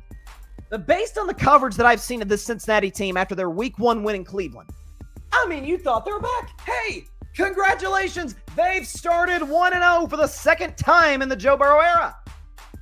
Yeah, they had 7 net yards of offense in the second half with Burrow chasing Higgins. They did not, in terms of total yards, get a first down. Now, again, obviously, they got a first down in the second half, but 7 total yards of net yards of offense. Not great. Not ideal if you're a Cincinnati Bengals fan. I know the Browns defense is really talented, but come on. What are we doing here? Cincinnati's defense isn't that good. Again, I get that the Browns were able to get to the 16-point threshold, if not for a field goal. Could have easily won that football game. Not great, a great performance by the Bengals. Pretty sluggish, if you ask me. And so you look at all those components. You look at the fact that this Cincinnati offensive line is not good. Some of their struggles last week have to do with the fact Myles Garrett was on the other side. Last I checked, Jacksonville Jaguars on Myles Garrett. But with that being said, you know they have Trevor Lawrence. They have Brian Thomas Jr. They have a man by the name of Travis Hunter. I don't know if you heard of him. Heisman Trophy winner, plays both sides of the ball. This is going to be the first week that you see Travis Hunter get involved in the offense because of the severe weaknesses of that Cincinnati Bengals secondary. I see the Bengals getting him a lot involved in the screen game, getting him out in space with the football in his hands. We know how dangerous he is out in space with blockers ahead. Brian Thomas Jr., I've said it, is one of the most under-discussed top young receivers in the National Football League. Trevor's going to have a big year. This is his first statement to say, hey guys, second half 2022, last time I was fully healthy, even first half of 2023 when we were briefly the 1 seed, that's who I am. I'm going to show y'all. Burrow might be the better quarterback. We all agree on that. But there's no questions asked, no question about it. The Jacksonville Jaguars will beat the Cincinnati Bengals. Cincinnati has too many struggles defensively for me. And certainly the offensive line can just get mauled. I see a big Joe Burrow strip sack in the second half occurring, and the Jaguars win this one 27-21 over the Cincinnati Bengals. That is my upset of the week. Feel much better about this one than I did a week ago. All right, another AFC North matchup. You've got the Cleveland Browns and the Baltimore Ravens from M&T Bank Stadium. Fun fact, even though he has not played for the team since 2018, this is the first game Joe Flacco is playing against his old team in the Baltimore Ravens, who he obviously won a Super Bowl with back in 2012. He's Super Bowl MVP, had a pass ring, I think, of like 120, no interceptions, the whole 2012 playoffs in which they beat Andrew Luck and the Colts, Peyton Manning and the Broncos, Tom Brady and the Patriots, and then a really talented San Francisco 49ers team who almost came back on them in that Super Bowl in New Orleans back in 2012. Returns to Baltimore, a lot of emotion. That's not the story. The story is the Baltimore Ravens. They're an 11.5-point favorite, which is far and away the biggest favorite of the weekend. We are going to learn a lot about the maturation of this team. Listen, John Harbaugh is a good coach. I've been very hesitant to put him in that elite class because of, like we saw this past Sunday against the Bills, and like we've seen in the last few years, Baltimore struggles to hold double-digit leads. That's their MO. That's their identity at this point. That's what we kind of know them for. If you remember a year ago, they lost a heartbreaking game in week 1 as well in primetime against the Kansas City Chiefs. Remember Isaiah Likely toenail game? We remember all of that. What happened? Double-digit lead, fourth quarter, Vegas Raiders, they lose. Offense comes apart, defense is disastrous, Gardner Minshew goes down and wins the game. Well, now you got Joe Flacco coming to town. Now you got a division rival in the Cleveland Browns coming to town. Have you gotten over that loss quick enough to where you can rebound, play good football, and beat a team that you are significantly better than? I am going to be nice today. I will take, obviously, the Ravens to win. I will take them tentatively to cover. It's not Bryson's bleak bet quite, but I'll tentatively take them to cover. Minus 11.5, 28-13 is my final score. The Ravens over the Browns. I can see this actually being close throughout. I can see it being like 21-13 in the fourth quarter. Then Derrick Henry breaks off a long run, and then the Ravens end up getting the cover. Would I advise you to bet this? I mean, unless you're like a diehard Ravens fan, knock yourself out. Otherwise, I'd probably stay away from that game. Not just because 11.5 is too many, but because this Ravens team, I mean, depending on the week, they're so freaking talented, but they're Jekyll and Hyde, particularly in the biggest moments in the fourth quarter. So that's what I've got. Ravens over the Browns, 28-13. It is now time for my favorite segment of all time. It is called Bettin' Man. And if I were a bet man, I am looking good, long, and hard at the AFC East game that is featuring the Buffalo Bills and the New York Jets. The Bills, rather, are a 6.5-point favorite in this game on the road in the Meadowlands in New Jersey against their division rival, the Jets. I gotta say, if I were a bet man, love, 1,000 times love the New York Jets plus 6.5 in this spot. Here's why. Number one, they obviously covered last week plus 2.5, and I said they would against my Pittsburgh Steelers, but more so than that is the fact that if you look at the last 3 years, Bills-Jets, they have not only been close games, but the Jets are 2-1 in the last 3 years against the Buffalo Bills at MetLife. That's something. If you think about 2022, Zach Wilson was pretty good, actually kind of outplayed Josh Allen in certain spots in the fourth quarter. Jets won that game against the Bills in 2022. 2023, that was the famous game where Aaron Rodgers blew his Achilles 4 plays into the season. Zach Wilson has to come in relief. And Josh Allen I think he had like 4 turnovers and nearly a fifth, and the Jets won that game in overtime on an Xavier Gibson walk-off punt return. Xavier Gibson no longer a Jet, but they won that game against the Bills. And then last year, if not for an Aaron Rodgers pick late, and he's kind of known for those late-game interceptions as of late, Bills don't win that game. So they've struggled at times. Again, I know that's the Robert Saleh team, but Saleh's a defensive coach. So is Aaron Glenn. Justin Fields, the Bills struggled against a mobile Lamar Jackson last week. Justin Fields, not quite Lamar Jackson to say the very least, but Justin Fields can move. Justin Fields ran all over the Pittsburgh Steelers last week. Breece Hall, same thing. And the fact that Ed Oliver is out for this game and out potentially for multiple weeks for a Bills defense that wasn't good to begin with is cause for major concern. Again, betting big favorites in divisional games, particularly on the road, tends to be a bit of a fool's errand. So I like the Jets, the Jets plus 6.5. Bills to win outright in a high-scoring game because, folks, I'm sorry. Hate to tell you, Bills fans, you're going to have to win a lot of these games because your quarterback's sensational. Your defense is not, exactly. 31-27, another high-scoring game. I think this is very much a Justin Fields Renaissance type season. If he did that against a Mike Tomlin defense, you can best believe that he'll do that against a Buffalo defense that even going into last week, I did not think was good at all. Bills 31-27, but if I were a bet man, I like the Jets plus 6.5. It is now time for Bryson's Bleak Bet. It is the one game each and every week that I have absolutely zero confidence in predicting, but hey, you got to predict them all. I'm obviously talking about an AFC East matchup, another AFC East matchup between the New England Patriots and the Miami Dolphins from South Beach. Miami in this spot is favored at -1.5. So here's the thing with this spot is they got two offenses off of either mediocre performances or outright bad performances from last week. Patriots only scored 13 against a Vegas defense at home, by the way, that I don't necessarily trust outside of Max Crosby.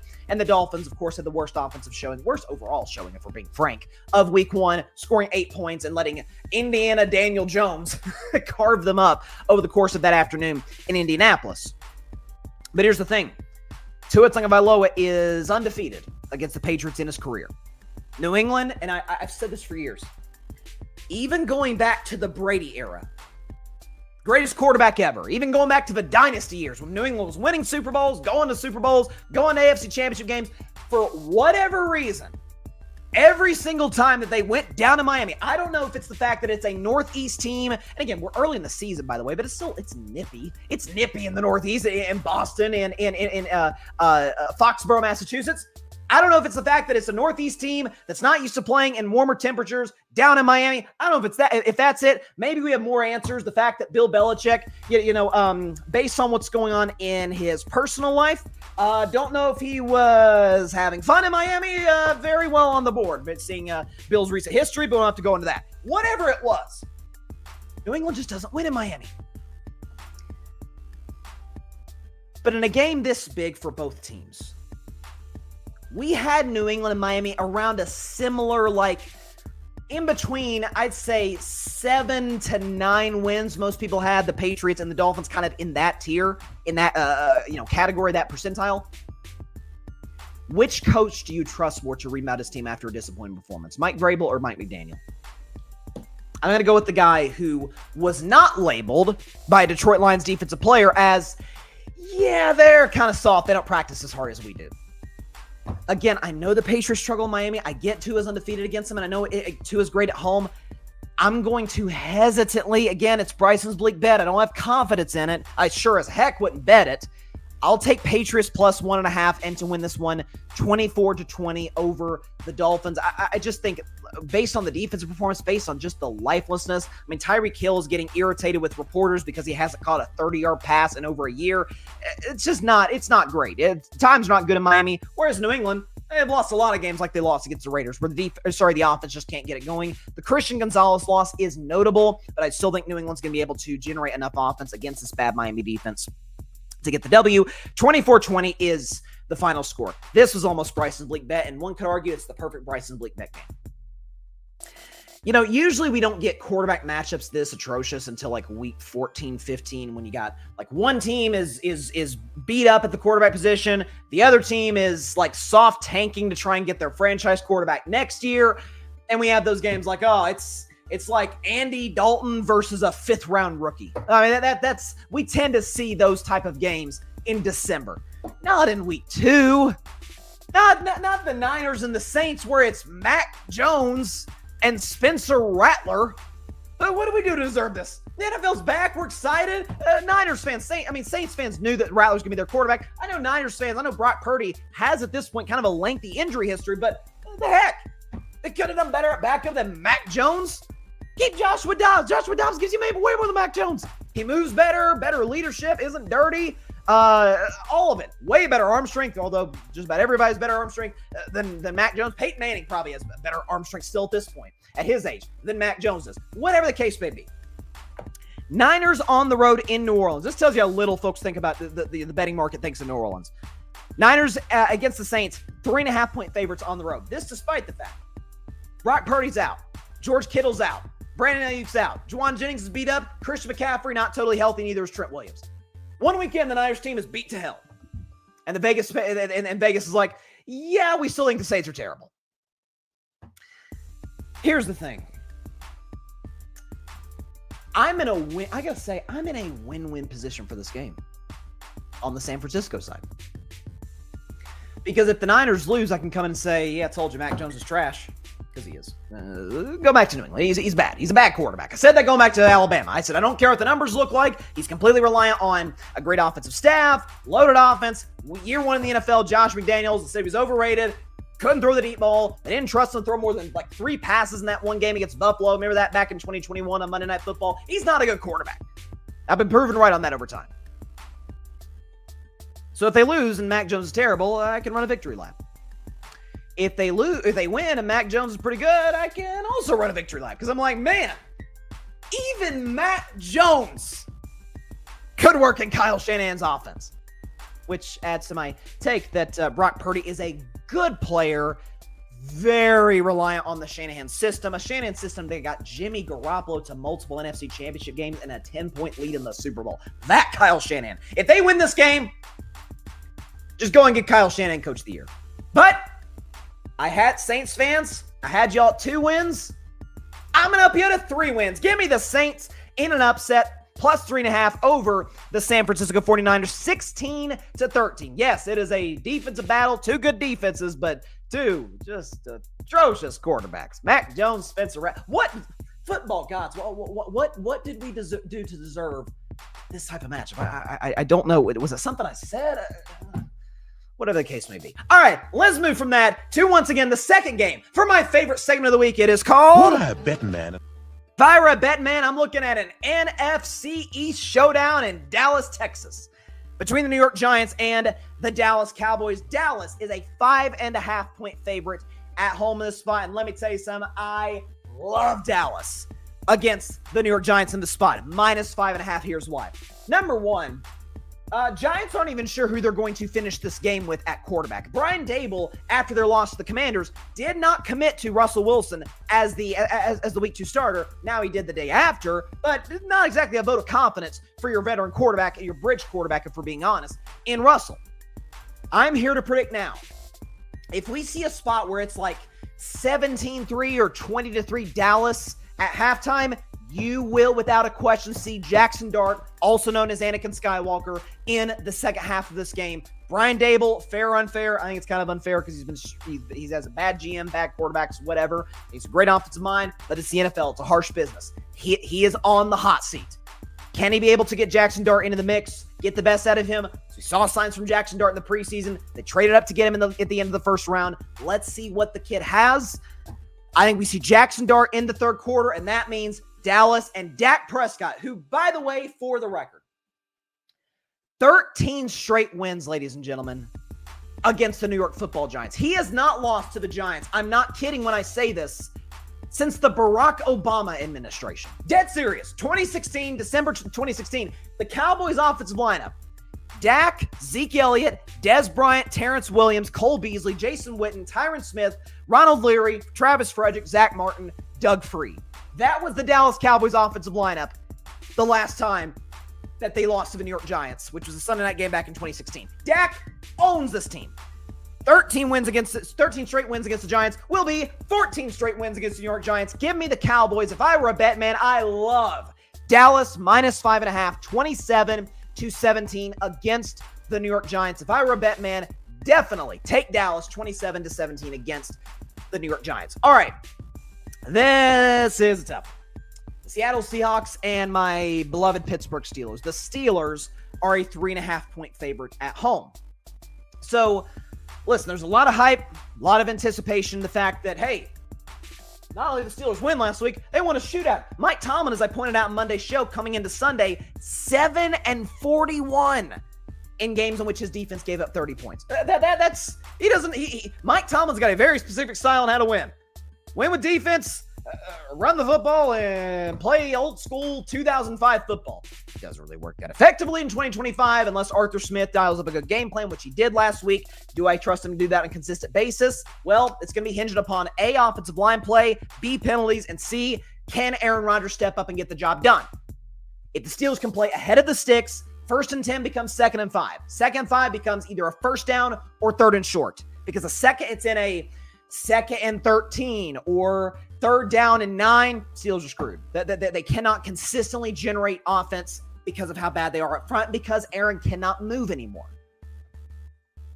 And so facing a Seattle Seahawks defensive line as stout as theirs, a Seattle Seahawks secondary, which picked off Brock Purdy twice, should have, if not for Reek Woolen taking a bad angle in the end zone, should have picked him off a 3rd time and ended the game in the right corner of the end zone last week. Whatever the case may be, this is DK Metcalf's revenge game. Aaron Rodgers had his revenge game last week, lived up to the occasion. DK Metcalf's trying to do the same thing. Do I think there might be an element of Aaron Rodgers saying, you know what, DK, gonna get you going early, gonna try and get you in the ball in the offense, and almost being locked into one receiver? Didn't we see him do that last year with the Jets with Devontae Adams at the expense of Garrett Wilson? Didn't we see that? Mike McDonald is one of the top defensive coaches in all of the NFL. I think this could be a win and will be a win for the Seattle Seahawks. Give me Seattle 22-17. Tomlin is not somebody you want to take as a favorite at home. As a favorite on the road, Tomlin's atrocious, but as a favorite at home, not so great either. Listen, I think the Aaron Rodgers hype has gotten a little out of control.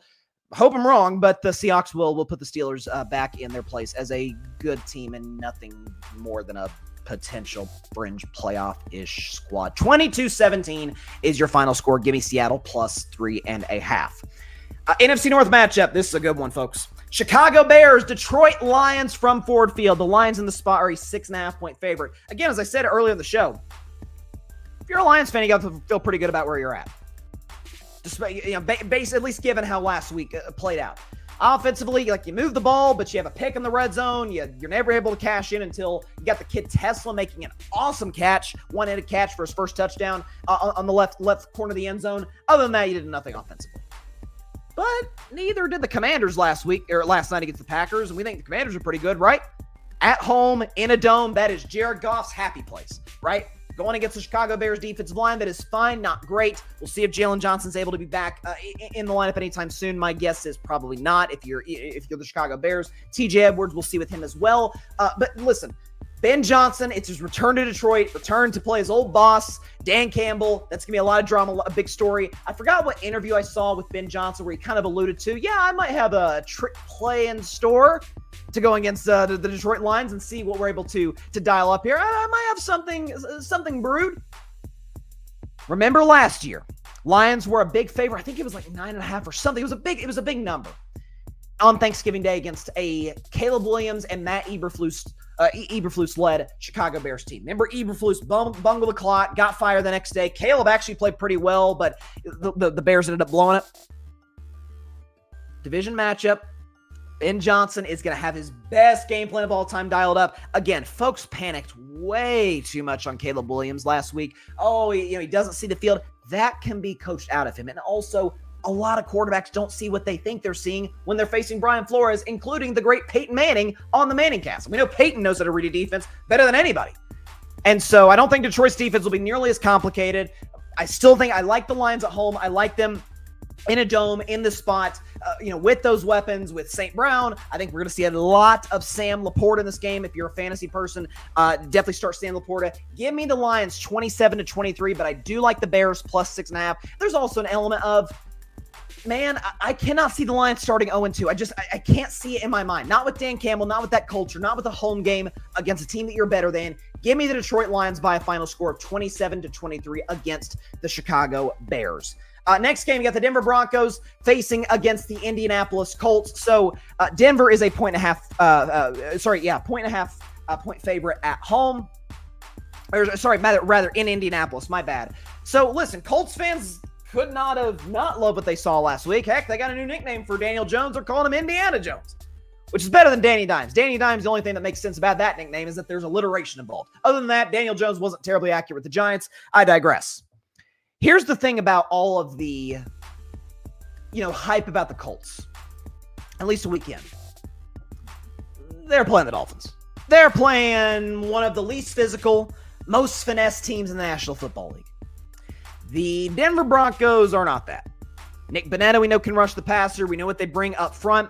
The two defensive tackles are excellent. Pat Surtain, obviously, in the secondary, reigning Defensive Player of the Year. This Denver Broncos defense will hit you in the mouth. And offensively, they looked like a complete and utter train wreck a week ago, against the Tennessee Titans. Some of that Tennessee defense is good, and some of that is Bo Nix was missing open receivers. They ran the football relatively effectively, but some rough offensive possessions, some bad penalties that killed drives, took them out of field goal range, all of it. It was not a good game for Denver whatsoever. So Sean Payton used to say all the time, it's easier to coach hard after a win in which you didn't play well. Well, the Broncos got that. Defensively, they were great, but offensively, that was like the worst 20-point performance you've ever seen in your life. At least in a week 1 game, that's what Denver put on display last week against Tennessee.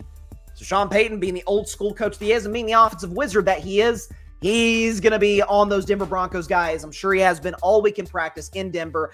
1.5 spread. I do like this for the Broncos. Give me Denver 26-17. I don't think they fix all of their issues. I think they'll move the ball, settle for some field goals. I could see like a turnover play, getting them into scoring range where they can be able to get a short field and punch in the end zone. 26-17 in a game featuring Peyton Manning's two teams. Broncos over the Colts 26-17 in that spot. Carolina Panthers and Arizona Cardinals in Arizona at State Farm Stadium. Cardinals are a 6.5 point favorite at home. This was almost, and if I were a Betman game, I considered it. I decided to back off because I'm like, should I take Arizona back-to-back weeks at -6.5? Because they were the only team that covered last week and barely against the New Orleans Saints. I decided against it. With that being said, excuse me. I love Bryce Young. I'm rooting for Bryce Young. I want the kid to be successful. I do. I don't want to sound like a pity story and make it sound like almost mean-spirited in that way because the size limitations, all of it. Because this kid was a Heisman Trophy winner at Alabama back in 2021. There's a reason that the Panthers gave up all the capital that they gave to the Bears. DJ Moore, their 2024 first rounder, which became Caleb Williams, all of that to get this kid from Alabama, Bryce Young. All of those things. But maybe it's an early season problem because late season in 2024 was excellent. I don't know if it's just that he doesn't see the field well. I don't know what it is. But he struggled against Jacksonville, which has a good defense last week. And I think against Arizona on the road, a Cardinals defense, which I've said over and over, has invested in the defensive side of the ball. But I want to give one player in particular some love. Will Johnson. I mean, this kid, how he fell to the second round, and I remember saying it during our draft show on the Grid Network back in April, is beyond me. I know the injury concerns going back to Michigan. I get it. But this dude has the potential to be one of the premier shutdown corners in the NFL, and we saw it a week ago. PFF loved what he did last week against the Saints. Will Johnson, going to have another big game. Maybe could have a pick in this spot. Give me the Cardinals in this game, 27-16, pretty comfortably. Again, thought about putting this on if I were a bet man, but I decided against it. But I do like the Cardinals in the spot, 27-16 over the Carolina Panthers. It is now time for game 3 of my favorite segment of all time. It is called... What a bet man. If I were a bet man, oh boy. Super Bowl 59 rematch. Philadelphia Eagles and, and the Kansas City Chiefs from Arrowhead Stadium. Kansas City is a 1.5 point dog at home at Arrowhead. So here's the thing. I think we're getting a high-scoring game because I didn't like what I saw from Kansas City's secondary last week, but I do think they're going to say, hey, we believe that if we roll with a similar game plan as what we had in the Super Bowl when really that was the only thing Kansas City did well in that disastrous loss in Super Bowl 59 was Saquon Barkley didn't do much. He had like 2.5 yards a carry. Saquon Barkley was nowhere to be found. It was the Jalen Hurts show. It was Devontae Smith. It was A.J. Brown. It was all these guys. So I think, shutting down Saquon Barkley, no, you can't really shut down Saquon Barkley, but limiting Saquon Barkley, don't let him get off to the races the way the Rams and Commanders and Packers did throughout the playoffs. Kansas City did a good job of that in the Super Bowl. I think Steve Spagnuolo will do that again, once again in this spot. But on the other side for Philadelphia, listen, Jalen Carter's back. The fact that Jalen Carter's playing this game to me is insane. He should have absolutely been suspended. An ejection and suspension are two separate things. Let the ejection be the ejection and a suspension be a suspension. Don't make that the same thing. I wholeheartedly disagreed with the NFL not suspending Jalen Carter for this game. At least for the record, it does add to the overwhelming evidence that the league is not rigged for the Chiefs. Because if the league was rigged for the Chiefs, you'd think they would probably suspend Jalen Carter, have Rashee Rice ready for this game. But I don't know. I'm making too much sense here. But seriously, though, on Philadelphia's side, up front, they're awesome. We know this with Jalen Carter, Nolan Smith. They've got some dogs rushing the passer. Problem is, their secondary kind of got torched last week. Now, some of that is Dak Prescott's an excellent quarterback who's had a lot of success in his career against the Philadelphia Eagles. If it weren't for some CeeDee Lamb drops, Cowboys probably win that game. You don't think all offseason, and he won't have his top two weapons at the receiver position in Xavier Worthy and Rashee Rice. Rashee Rice, he knew he wasn't going to have him coming into the season. In the case of Xavier Worthy, knew that was going to be the case last week, and third play of the game from scrimmage separates his shoulder. You don't think Mahomes and Andy Reid especially have been thinking all offseason, man, if we had just, the defense in spots was actually okay. If we could have just gotten good protection of Patrick's like, God, if I hadn't thrown that pick six to Cooper DeJean, if I had made better decisions, if we got a big play, crossed midfield, it would have been a different game. We could be sitting here as the only three-peat Super Bowl champions in NFL history. That was not the case, obviously. But this is the first time the Chiefs have played at home since that disastrous game. I think Kansas City, I think Arrowhead Stadium, folks, excuse me, we tend to think of like crazy loud stadiums. We tend to be like, oh yeah, that's the college stadiums. Name the SEC school, the Big House, Horseshoe, Penn State, all of it.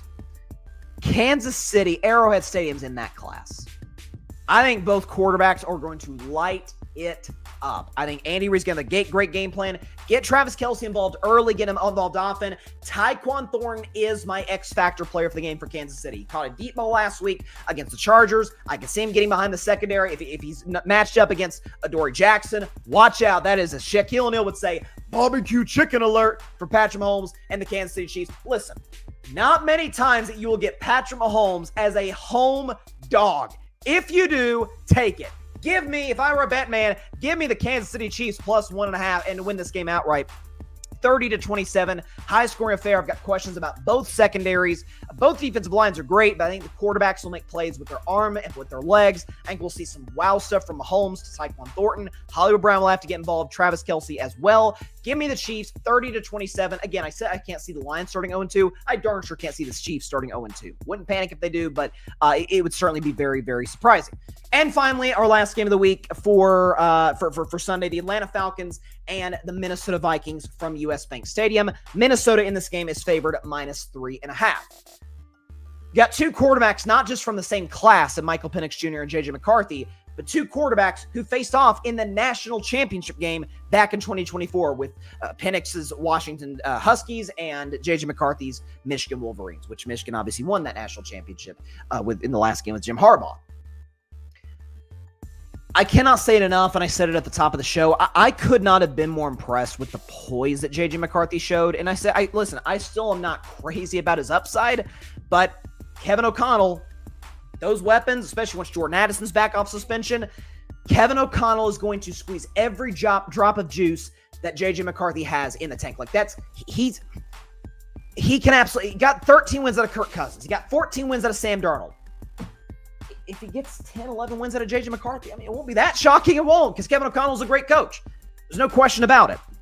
And so, but on the Atlanta side of things, listen, I have some concerns about their defense, some concerns about the back end, their secondary. Baker absolutely lit them on fire that last drive of the game. But Michael Penix Jr., nearly 300 yards passing a week ago. Obviously, the go-ahead touchdown where he stretched over the goal line, which was one of the more impressive plays that any quarterback made in week one. I'd like to see them get Bijan Robinson involved a little bit more, but it's Brian Flores' scheme. It confuses a lot of young quarterbacks, confuses Peyton Manning, as I've said multiple times throughout the show. So I've got the Vikings minus 3.5. Winning a close one, 27-23. I think we get a good one. I think we get an exciting fourth quarter between these two squads. Minnesota 27, Atlanta 23 in this game. So that's what I've got for my week 2 NFL predictions. Again, thus far 1-0 in terms of, picking them straight up, and 0-1 in terms of against the spread, because I did take Washington plus 3.5. I did think for a second, they're like, man, if they could just get a big play, get the classic backdoor cover. It was 27-10, and Washington gets 2 touchdowns late. But alas, Micah Parsons of the Packers ensured that would not happen. Hour and 40 minutes. Long show today, but we had a ton to talk about, no doubt about it. That is all the time here for today's episode of Carving Up Live. Be sure to catch the show on Monday at 6 p.m. Eastern, 3 p.m. Pacific time, right here on YouTube, as well as on X, Facebook, and on Instagram. Appreciate everybody stopping by. As always, be sure to catch, if you want to hear some of my takes prior to Carving It Up, tune in on Monday morning at 10 a.m. Eastern to the Bryson Carver Show live on 89.5 The Edge, which you can listen to via the TuneIn app. The Bryson Carver Show every Monday from 10 a.m. Eastern to noon, and every Friday from noon Eastern to 2 o'clock. 2-hour show, a lot of football, a lot of sports. Definitely check that out. Also, very important, tomorrow, episode 2 of the Saturday Morning Tailgate Podcast. Myself, Tim Barnard, Arthur Hurst will be hosting that show over the course of about an hour, talking about all the biggest stories in college football, giving our top 25. All 3 of us have special segments. I've got the Ball View. Arthur's got Buckeyes Breakfast. I cannot wait to hear Tim Barnard's Gator City. Big-time Florida Gators fan, Tim. Is that Gator Chop working so well? I'm just picking on Tim. He picks on me for Tennessee, vice versa. We go back and forth. Definitely curious to hear what Tim has to say about Florida's disastrous loss to USF this past Saturday in the big game. Oh my gosh. At LSU, Baton Rouge. LSU is only a 3.5-point favorite in this game, which is weird to see from a third-ranked team against an unranked team. Florida's talented. They just not terribly well coached. But we'll talk about that all tomorrow. Once again, Saturday morning tailgate. That's tomorrow morning at 10 a.m. Eastern, 7 a.m. Pacific time, live on the Grid Network. We'll be on YouTube, on X. We'll try and get it on IG as well. Can't make any promises. We will certainly be live on YouTube and on X. Have a great weekend, everybody. Please stay safe out there. God bless y'all. Peace out. And Patrick, cover for me, man. Thanks so much for watching the show on YouTube, and be sure to go click that big red subscribe button and check out the other clips and full shows from Carving It Up Live, as well as our other incredible content creators here on the Grid Network.